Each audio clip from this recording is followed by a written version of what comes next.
Assalamualaikum warahmatullahi wabarakatuh. Berjumpa kembali dengan saya, Kadun, sebagai fasilitator pembelajaran teknologi administrasi negara. Pada kesempatan kali ini, kita akan membahas tentang teknologi dan pendekatan sistem.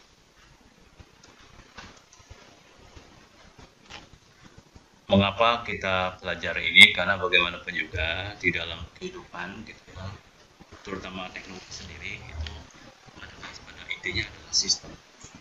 Dan perlu diingat bahwa dalam setiap langkah kegiatan manusia itu memang saling keterkaitan, saling mempengaruhi dan saling ketergantungan dan saling bersinergi. Sehingga kalau dikerjakan sendiri-sendiri tidak mungkin kita itu bisa melipat gandakan potensi insani kita. Oleh karena itu sebenarnya dengan melakukan kegiatan secara bersama sebagai suatu sistem gitu ya, maka kita akan dapat meningkatkan potensi insani kita. Misalnya ya, ini soal saling berkaitan ya. Seseorang membuat tahu, maka orang ini tergantung pada kegiatan dari pemasok bahan baku, terutama kedelai. Tanpa kedelai sangat sulit itu ya kita bisa memproduksi tahu. Pemasok kedelai sangat dipengaruhi oleh kegiatan produksi tahu. Nah, jadi saling keterkaitan itu ya. Kalau tidak tidak dipasarkan kedelainya mungkin tidak akan laku, hanya untuk produksi-produksi yang lain ya. Kegiatan produksi tahu meningkat, maka permintaan bahan baku kedelai meningkat. Kegiatan produksi tahu dipengaruhi oleh permintaan konsumen. Jadi kalau yang belinya tidak ada, ya susah juga kegiatan produksi tahunya gitu ya. Maka saling keterkaitan dunia ini. Di samping itu contoh-contoh sistem itu berlaku dalam setiap bidang kehidupan manusia. Bahkan kita ini hidup di era sistem gitu ya. Sistem era gitu ya. Mulai dari sini ada contoh di dalam kegiatan kepegawaian di suatu organisasi, maka ada sistem penilaian, ada sistem kepegawaian. Ya, itu terus-menerus ada gitu ya. Demikian juga ada namanya e-commerce. Itu contoh sistem bagaimana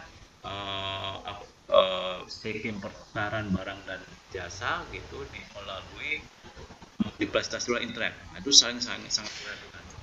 Demikian juga misalnya ini dalam sistem ada sistem rekrutmen. Itu mulai dari melakukan analisis pekerjaan, lalu analisis tugas, lalu analisis kebutuhan pegawai, sampai kepada pengumuman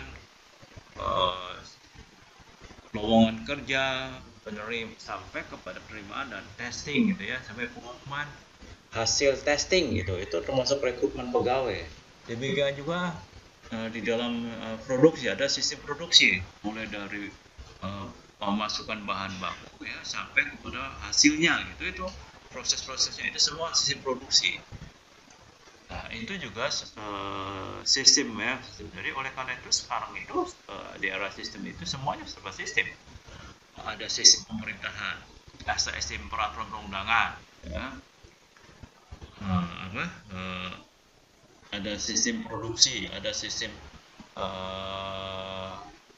akuntansi, ada sistem administrasi keuangan. Nah, itu semuanya sistemnya. Sistem pelayanan terpadu, semuanya sistem. Nah, pertanyaannya apa sih sistem itu?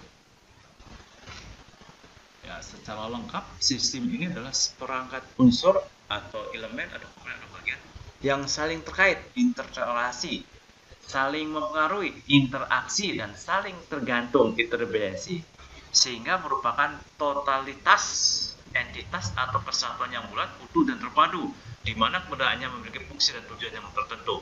Misalnya ini ada kertas ya, kertas ini lalu kertas kosong lalu ada konsep tentang ilmu, lalu dicetak gitu, bercetak terus jadi bahan cetak gitu, lalu jadi buku.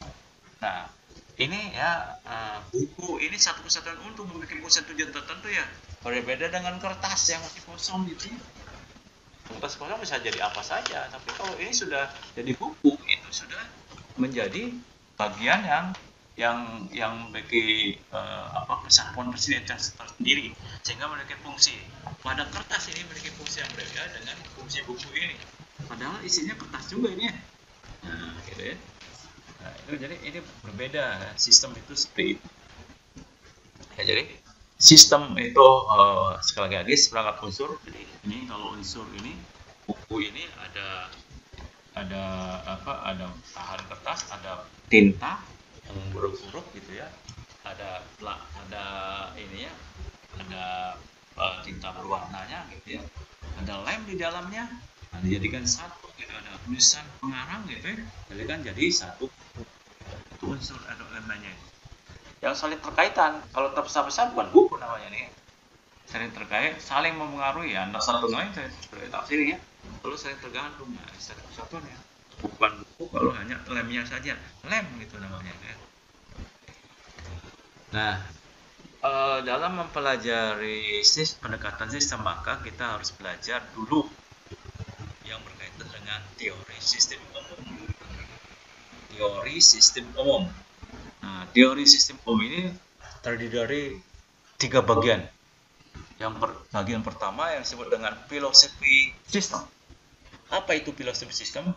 Filosofi sistem itu merupakan cara berpikir tentang fenomena struktural, termasuk bagian-bagian komponen atau subsistemnya dan mendekat ke sana. Jadi kalau beliau itu berpikirnya makro gitu ya, berpikir makro, berpikir besar gitu ya. Nah, yang dimana sudah berpikir besar itu bahwa misalnya kita berpikir tentang dunia, nah dunia itu terdiri dari bagian-bagian ya, misalkan ada daratan, ada samudra, ada benua. Nah, benua pun ada bagian-bagian lagi gitu ya. Nah, antara satu dengan yang lain itu saling keterkaitan. Nah, itu berpikir sistem, filosofi sistem itu. Berpikir sistem memiliki arti penting karena dunia ini secara keseluruhan pada dasarnya merupakan kumpulan sistem-sistem yang saling berkaitan. Tiada suatu peristiwa yang terjadi di dunia ini tanpa keterkaitan. Ya, tidak ada tanpa keterkaitan. Apapun saya sebutkan yang tidak memiliki keterkaitan antara satu dengan yang lainnya pasti memiliki keterkaitan, kecuali Tuhan yang Maha Esa. Nah, ini filosofi sistem itu bergerak pada tataran konseptual. Jadi tidak kepada realita tapi konseptual. Dengan pakal tolak pandang pada metode menggunakan pemikiran, jadi yang digunakan otak ukur dalam subsistem operasi menggunakan pendekatan strategi. Oleh karena itu berpikirnya strategi ya, berpikir strategis berarti berpikir bagaimana diawali dengan pendekatan SWOT atau analisis SWOT ya. Strategi itu ya dia menggunakan pemikiran SWOT. Jadi kalau SWOT itu mikir tentang S-nya itu strength, W-nya itu weakness, O-nya itu opportunities, dan T-threat. Jadi bagaimana sebenarnya berpikir tentang kekuatan strong, itu kekuatan yang dimiliki oleh suatu organisasi, suatu lingkungan. Jadi suatu organisasi apa kekuatannya, terutama dilihat dari apa, dari sumber daya itu ada 3 kan minimal ya, ada sumber daya buatan, sumber daya alam, dan ada sumber daya manusia. Sumber daya manusia juga pasti ya, gimana, apakah memadai secara kualitas dan kuantitas. Lalu dari sumber daya buatnya apakah memadai tidak, misalkan sumber daya buat itu dari sarana prasarana, gedung, perkantoran gitu ya. Terus ada sarana prasarana dari mulai dari mesin-mesin produksi gitu ya, dari alat-alat kantor gitu, itu sarana ya, namanya sarana seperti itu. Lalu ada sumber daya alam, nah apa yang dimiliki oleh alam gitu ya, termasuk. Nah itu di situ aja. Termasuk juga uang, peraturan ya, sistem yang dibikin apa artinya SOP gitu, itu termasuk dalam sistem itu adalah sumber daya buatan gitu ya, informasi pengetahuan. Nah itu sumber daya buatan. Nah itu apa, ditinjau dari situ adalah kekuatan bagi organisasi. Apakah kekuatan atau kelemahan? Nah, begitu ya.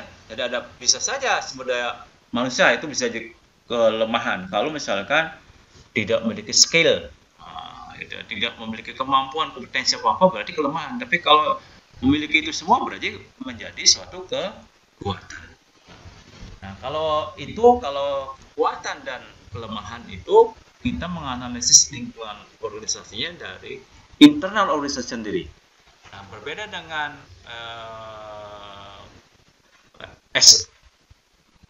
W tadi, kalau OT itu opportunities dan threat itu di luar lingkungan. Jadi kalau peluang, berarti peluang itu yang datang dari luar. Apa peluang itu?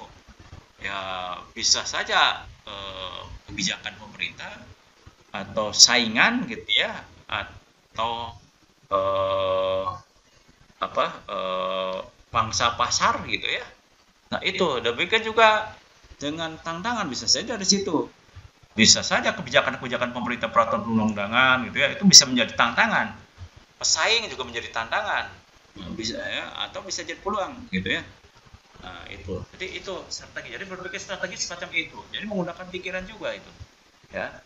Nah, dalam pelaksanaan tugas itu ya, itu menggunakan pendekatan integrasi dengan lingkungan. Jadi seorang itu berpikirnya itu bagaimana mengeluarkan sesuatu produk, suatu hasil dari suatu organisasi keluar, dan bagaimana memasukkan input yang dari luar ke dalam yang dibutuhkan oleh organisasi. Jadi bisa berpikir dua itu ya, pendekatan integrasi dengan lingkungan itu.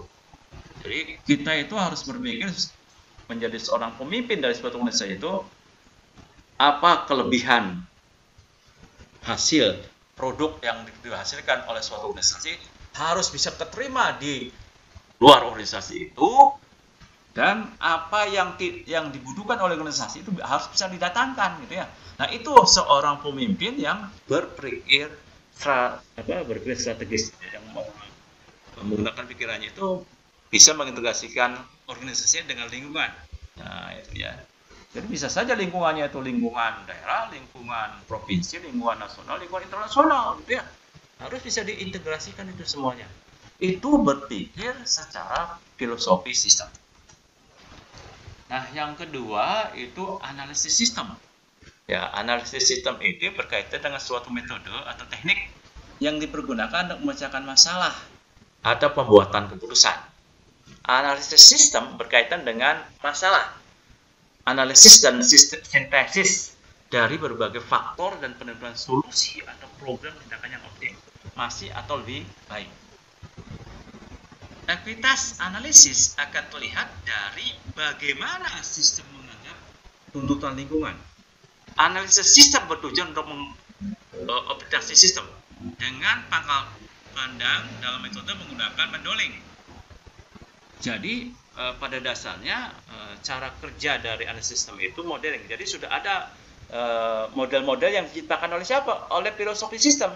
Orang yang bergerak oleh filosofi sistem, modeling gitu ya itu. Lalu ada sub sistem operasi menggunakan pelaksanaan operating. Jadi melaksanakan saja. Tinggal melaksanakan apa yang sudah ditentukan oleh atasan itu. Dalam tugas sasarannya adalah pencapaian tujuan dan pemakaian sumber daya secara efisien. Jadi bagaimana nih lini depan yang harus melaksanakan apa-apa yang jadi sasaran. Kalau kan ada visi, misi, tujuan dan sasaran, ini sasaran saja nih. Jadi paling bapak dan memanfaatkan sumber daya, baik tadi sumber daya alam, buatan dan manusia itu secara efisien. Nah, itu sebenarnya dari kerangka kerja dari analisis sistem. Yang ketiga itu manajemen sistem. Manajemen sistem terjadi manakala organisasi ditata dan dijalankan sebagai sistem. Manajemen sistem merupakan gaya memimpin. Manajemen sistem merupakan penerapan sistem umum dalam memimpin organisasi dan atau subsistemnya. Manajemen sistem digunakan untuk tujuan pragmatis dengan pangkal tolak pandang dalam metode menggunakan sintesa. Nah, jadi sebenarnya ya ini kalau tadi analisis sistem itu di bagian bawah, paling bawah dalam struktur organisasi, kalau di pemerintahan daerah misalnya itu pelaksana dan eselon 4 itu analisis sistem. Kalau filosofi sistem berarti ya bupati, wakil bupati, sekda, ya kepala dinas itu adalah dalam berpikir filosofi sistem. Nah, sedangkan manajemen sistem ini karena mengkoordinasikan, menggabungkan menggunakan sintesa, jadi apa yang diinginkan oleh bupati, kepala dinas, sekda gitu ya, harus bisa dijabarkan oleh orang-orang yang bergerak dalam manajemen sistem ini dan mengkoordinasikan seluruh yang ada di bawahnya. Dalam hal ini adalah pelaksana dan eselon 4. Nah, jadi bisa mengkoordinasikannya.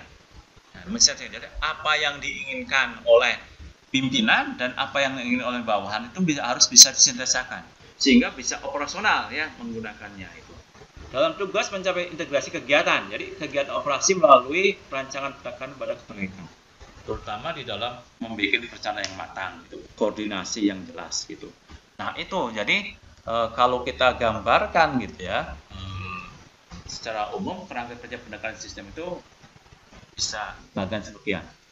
Tanggal tolak pandang ini filosofi, manajemen dan analisis. Nah ini filosofi konseptual, manajemen pragmatik, jadi mempragmasikan apa yang konseptual dari ini, yang bikin model yang dikeluarkan oleh bupati harus bisa dilaksanakan oleh yang di bawahnya, oleh karena bikin model supaya lebih pragmatis gitu. Lalu analisis sistem itu optimasi, mengoptimalkan kerjanya gitu. Lalu metodenya menggunakan, kalau filosofi sistem itu pemikiran, kalau manajemen itu sintesa, kalau analisis itu modeling yang dibikin oleh orang-orang manajemen sistem. Kalau suboperasi ini filosofi sistem itu strategik, kalau manajemen sistem itu adalah koordinatif, sedangkan analisis sistem itu adalah pelaksanaan. Ya, pelaksanaan. Sedangkan kalau tugasnya itu kalau filosofinya mengintegrasikan organisasi dengan lingkungannya, sedangkan sintesa manajemen sistem adalah integrasi kegiatan melalui rancangan dan penekanan pada keterkaitan. Sedangkan analisis sistem itu adalah pelaksanaan pencapaian tujuan dan pemanfaatan sumber daya. Nah, oleh karena itu dalam konsep pemikiran saya gitu ya, dalam konsep pemikiran saya, kalau yang namanya filosofi sistem ini ya tadi pada tataran eselon 2 dan bupati dan wakil bupati. Pada manajemen sistem ini pada tataran eselon 3 gitu ya, kalau di pemerintahan daerah. Beda lagi kalau di pemerintahan pusat ya.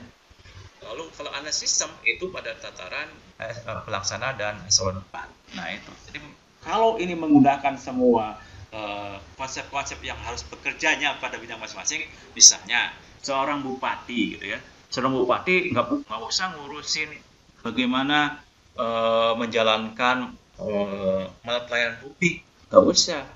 Secara konseptualnya berpikirnya ya nggak usah itu yang memikirkan itu, apalagi ngurusi bagaimana cara membeli barang, membeli kertas gitu ya, nggak usah. Bagaimana membangun jalan, nggak usah, konseptual saja ya. Nah kalau yang manajemen sistem itu eselon 3 itu gitu ya, ya harus bagaimana mengoperasionalkan apa yang dipikirkan oleh bupati, oleh kepala dinas itu, mengoperasionalkan supaya bisa dijalankan oleh eselon 4 dan pelaksana. Sedangkan pelaksananya ya hanya menjalankan tugas, jangan sampai kebalik. Kalau pelaksana eselon 4 mikir tentang konseptual gitu ya, nanti siapa yang ngerjakannya gitu ya. Demikian juga kalau manajemen sistem, kalau seorang eselon 3 berpikirnya sendiri saja, konseptual saja, tidak melaksanakan. Nah, ini akan terjadi overlapping dalam hal pemikiran dan dalam hal kerja. Nah, sistem semacam itu harus dibangun di pemerintahan gitu. Nah, ini sangat penting. Nah, itu ketika kita bicara tentang pendekatan sistem, perangkat pendekatan sistem. Yang kedua, pada kesempatan ini saya akan bicara tentang sistem organisasi. Ini berdasarkan teori yang dikemukakan dalam Cass and Rosenberg dalam bukunya Organisasi dan Manajemennya. Pada dasarnya menurut Cass and Rosenberg itu, sistem organisasi itu terdiri atas 5 subsistem, yaitu ada subsistem tujuan dan nilai, subsistem psikososial, subsistem teknis, dan subsistem struktur. Nah ini ya, dan yang terakhir yang mengendalikan semuanya itu subsistem manajemen. Nah menurut Cass and Rosenberg gitu, kalau kinerja organisasi pengen tinggi seperti apa? Kalau hanya menyumbang sedikit-sedikit, misalkan kalau seperti lingkaran ini ya, seperti yang jadi ini ya, kalau misalkan tujuan hanya mungkin 10% menyumbangkan kepada organisasi, ke sistem organisasi, lalu psikososial 10%, struktur 20%, teknis 20%, manajemen 30% gitu ya, nggak maksimal kinerja sistem organisasi semacam itu. Kalau mau kinerja sistem itu maka harus 100%, sehingga yang tadinya 5 lingkaran ini menjadi 1 lingkaran. Nah, itu ya kalau mau kinerjanya sangat tinggi. Sama ya seperti tadi, ini juga kinerja suatu organisasi pemerintahan daerah itu kan tinggi apabila setiap setiap peran seperti ya, surat peran yang dimainkan oleh orang-orang oleh organisasi-organisasi yang ada di pemerintahan daerah itu bertindak sesuai dengan kerangka kerja pendekatan sistemnya. Jadi filosofi sistem itu untuk bupati dan eselon 2, wakil bupati eselon 2 gitu ya, kerjanya apa saja, dimaksimalkan itu, jangan kerja yang ke bawah gitu ya. Demikian juga manajemen pragmatik, jangan kerja ke bawah, jangan kerja ke atas gitu ya. Sudah dia bersifat mengoperasionalkan apa-apa yang dipikirkan oleh eselon 2, wakil bupati dan bupati gitu ya, supaya bisa dilaksanakan oleh eselon 4 dan pelaksana hanya melaksanakan saja gitu ya, melaksanakan apa yang sudah ditentukan. Nah, itu akan memiliki kinerja organisasi itu akan tinggi ya, sama ya. Demikian juga ini ya, kinerja akan tinggi kalau 100% menyumbangkan. Apa sih sistem manajemen? Sistem manajemen adalah subsistem organisasi yang menjangkau keseluruhan bagian organisasi, menghubungkan organisasi dengan lingkungannya, menerapkan tujuan, mengembangkan rencana komprehensif, strategis dan operasional, merancang struktur dan menetapkan kontrol. Sistem manajemen bertanggung jawab atas pencapaian tujuan organisasi. Jadi pada dasarnya ini seorang pemimpin ya, sistem manajemen yang berfungsi untuk menjangkau keseluruhan bagian organisasi. Jadi kalau di organisasinya bernama kabupaten, maka bupati ya. Organisasi bernama kota, maka wali kota dia. Organisasi bernama dinas, maka dia sistem manajemen adalah kepala dinas. Organisasi bernama sekda, maka sistem manajemen adalah sekretaris daerah gitu ya. Nah, itu ya. Jadi tergantung dari siapa organisasinya. Yang kenapa menghubungkan organisasi dengan lingkungannya, menerapkan tujuan, mengembangkan rencana komprehensif dan strategis dan operasional. Jadi ada komprehensif, strategis dan operasional itu. Apa jadi pengembangan rencananya? Lalu merancang struktur, menetapkan kontrol. Lalu dilaksanakan semua itu ya. Jadi inilah yang sebenarnya kepemimpinan itu di situ ya. Pimpinan di situ. Lalu yang kedua, subsistem yang lain itu adalah sistem etika, nilai dan sasaran. Ya, ini salah satu yang terpenting dari sistem organisasi. Organisasi mengambil banyak nilai dari lingkungan sosial kulturalnya yang lebih luas.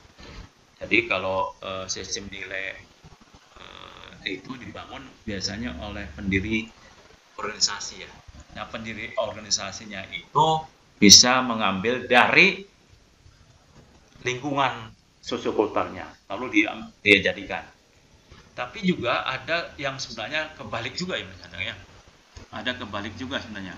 Ada sistem nilai organisasi, misalkan perusahaan-perusahaan di Jepang itu yang penuh kompetitif, ya, loyalitas tinggi, itu diterapkan di lingkungan masyarakat. Itu juga bisa terjadi begitu ya. Jadi bisa bolak-balik sebenarnya ya.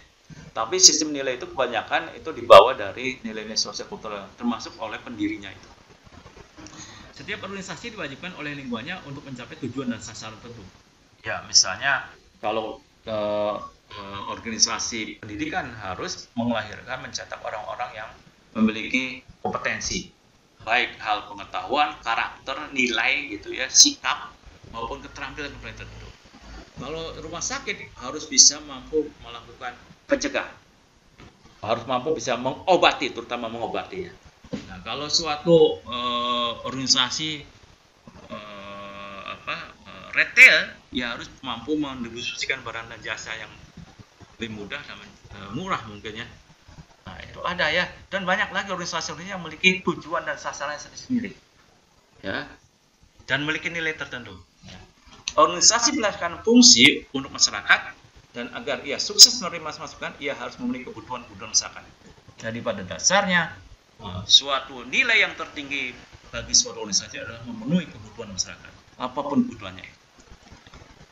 Lalu yang ketiga, subsistem teknis. Apa itu subsistem teknis? Adalah pengetahuan yang dibutuhkan untuk pelaksanaan tugas, termasuk teknik yang dipakai untuk transformasi masukan menjadi keluaran. Sistem teknis dibentuk oleh spesialisasi pengetahuan dan skill yang diperlukan. Jadi teknik itu adalah teknologi, transformasi, konversi. Jadi alat-alat pengetahuan, mekanisme kerja yang digunakan oleh suatu organisasi untuk mengubah input menjadi output. Nah, itulah yang masuk dengan sistem teknis. Jadi bisa saja itu ada di otak manusia, bisa saja ada melekat pada teknologi, alat peralatan, mesin gitu ya, bisa saja gitu. Bisa saja di suatu peraturan. Ya, di peraturan melekat gitu ya, karena di jumlah dan juknis, karena di situ mekanisme kerja atau SOP itu terbangun gitu ya. Jadi bisa saja seperti itu yang namanya subteknis itu. Lalu yang keempat adalah sistem psikososial. Nah, subsistem organisasi yang terdiri dari sikap dan perilaku individu dalam suatu interaksi sosial di suatu organisasi yang memiliki status dan peran, sehingga perilakunya merupakan perpaduan antara perasaan, nilai, sikap, harapan, dan aspirasi individu dengan tugas dengan perannya dalam suatu organisasi. Sistem psikososial menciptakan iklim organisasi yang satu berbeda dengan organisasi yang lain. Nah, ini psikososial ya, bukan hanya manusia saja, tapi juga manusia di dalam suatu lingkungan organisasi. Itu berbeda dengan manusia secara pribadi. Ya, karena pada dasarnya dalam ruang organisasi misalkan sosialnya itu ya, itu pasti bukan hanya apa yang dimiliki oleh individu seperti bakat, ya, latar belakang pendidikan, latar belakang keluarga, bakat, ya, atau keterampilan atau kecerdasan lain yang ada dalam itu.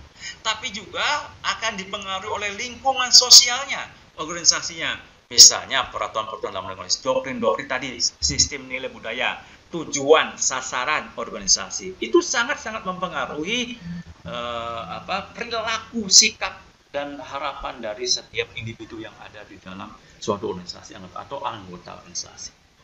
Nah, itu sistem psikososial yang keempat. Sistem psikososial yang merupakan iklim organisasi yang satu berbeda dengan organisasi. Dan yang terakhir itu adalah sistem struktur atau struktur. Pada dasarnya yang namanya sistem struktur adalah cara-cara tugas-tugas dalam organisasi dibagi atau diferensiasikan, dikoordinasikan, integrasikan. Ini ditunjuk dalam peta organisasi, dalam posisi dan kemudian pekerjaan, dan dalam peraturan dan prosedur. Nah, itu struktur organisasi itu ya. Pola wewenang, komunikasi, aturan kerja yang memberikan organisasi hukum antara subsistem teknis dan subsistem sosial. Nah, jadi ini berkaitan dengan struktur organisasi ya. Unsur-unsur yang membentuk struktur organisasi mulai dari pembagian kerja, diferensiasi tadi ya, mulai dari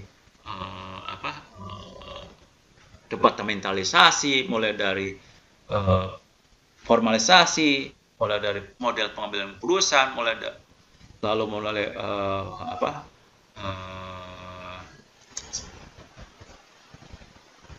rentang kendali, rentang pengawasan gitu ya. Ya, itu mulai berkaitan dengan nama unsur tadi yang akan menciptakan tadi pola wewenang, pola komunikasi arus kerja yang memberikan formalisasi hubungan antara subsistem teknis dengan subsistem psikososial. Nah, itu kalau ini bekerja semua dalam satu yang 100%, maka akan terjadi yang namanya kinerja organisasi itu sangat tinggi. Itu saja yang bisa saya sampaikan pada kesempatan ini. Terima kasih. Ya, sekali lagi terima kasih. Assalamualaikum warahmatullahi wabarakatuh. Salam sejahtera.